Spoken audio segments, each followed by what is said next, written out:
There is a moment in history that empires always ignore until it's too late. It isn't war, it isn't invasion, it isn't political collapse. It's the moment silver stops behaving like a metal and starts behaving like a warning signal.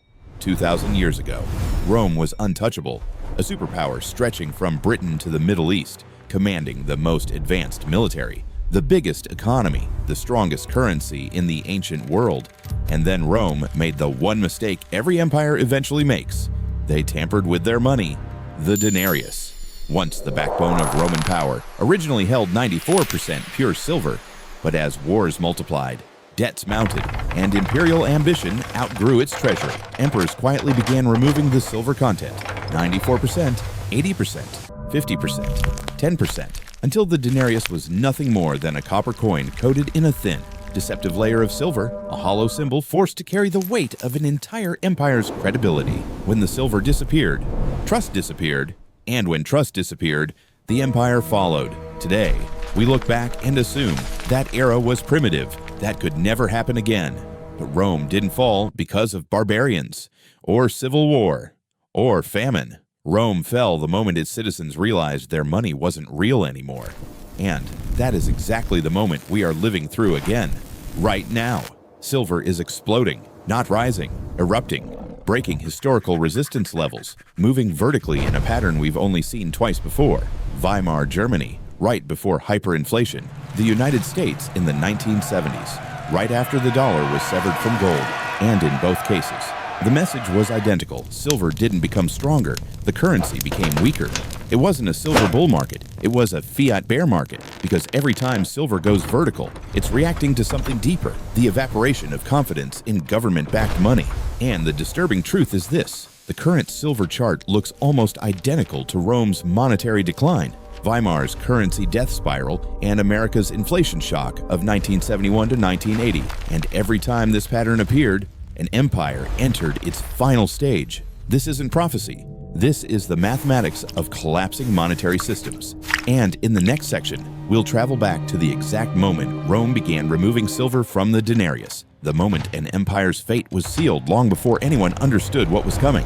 To understand what silver is signaling today, we have to return to the moment an empire crossed a line it could never uncross, the moment Rome began hollowing out its own money. Because the fall of Rome didn't begin on a battlefield, it began in a mint. The slow murder of the denarius. When the denarius was first introduced in 201 BC, it was a masterpiece of trust. 94% pure silver, stable for nearly 2 centuries, accepted across continents, and powerful enough to unify trade from Gaul to Judea. But empires age the same way humans do, quietly, gradually, almost invisibly at first. Rome's expenses exploded, endless frontier campaigns, massive infrastructure projects, political bribes, grain subsidies for millions, all financed by a government that refused to raise taxes because higher taxes meant revolt.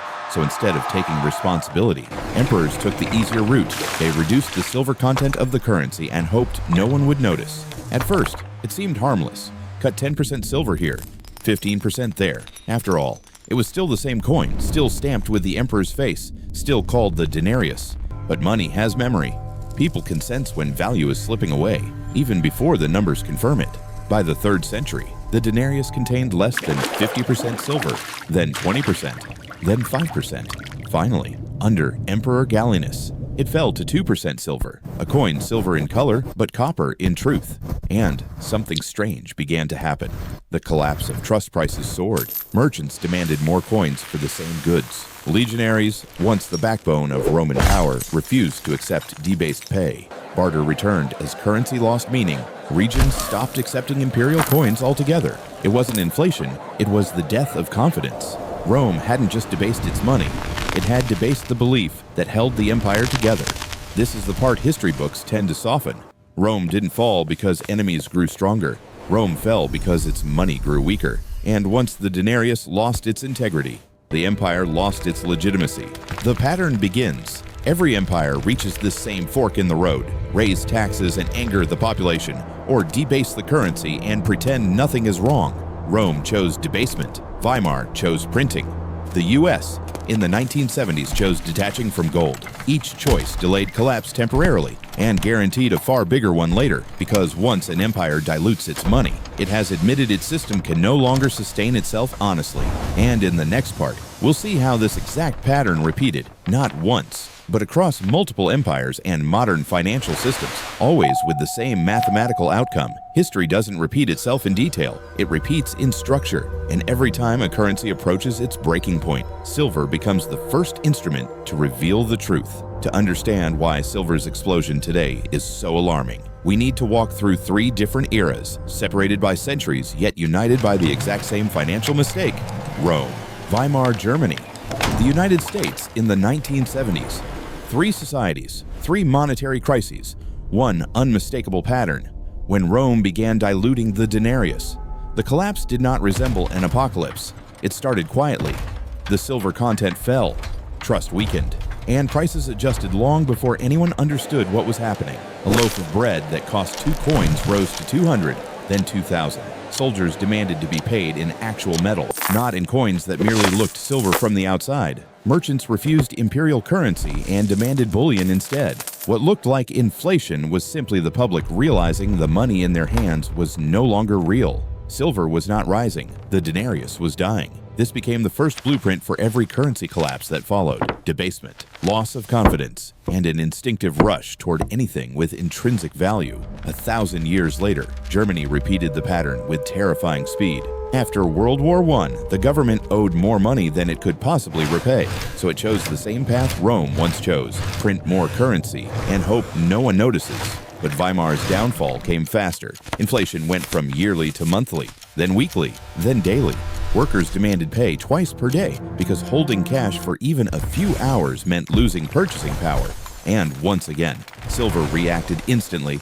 A silver coin worth 1 mark before the war rose to 100 marks, then 1,000, then 1,000,000. What looked like a speculative mania was simply mathematics. When a government loses control of its money, silver stops moving slowly and starts rising exponentially. Exponential silver always appears in the final stage of currency collapse. Most people forget that the United States experienced a similar moment. In 1971, President Nixon ended the dollar's convertibility into gold, effectively removing the last anchor holding the system together. Within months, inflation surged, oil prices spiked, and the purchasing power of the dollar began to evaporate. And then silver made its move, from $1.30 to nearly $50 an ounce. A 38-fold increase, one of the most violent price accelerations in modern financial history. Silver didn't change. The dollar did.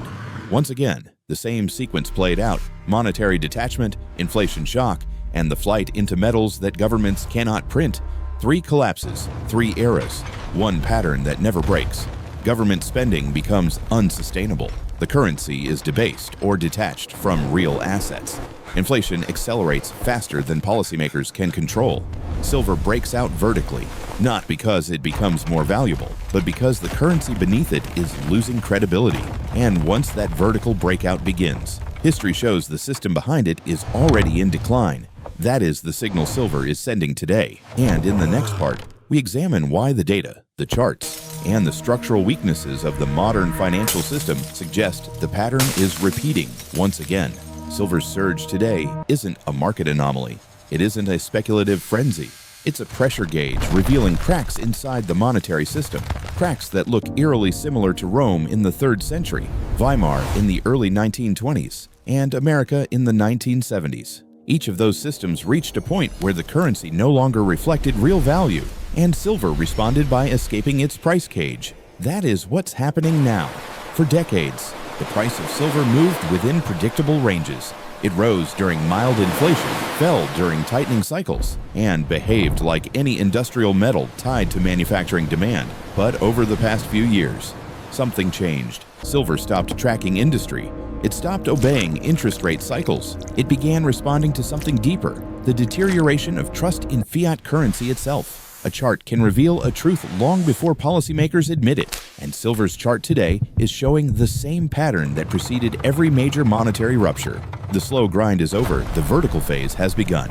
The price isn't rising because factories suddenly need more silver. It's rising because the financial system is losing the ability to convince people that printed money still holds value. This loss of confidence isn't abstract. You can see it in the numbers. The money supply expanded faster in 4 years than during the entire decade before it.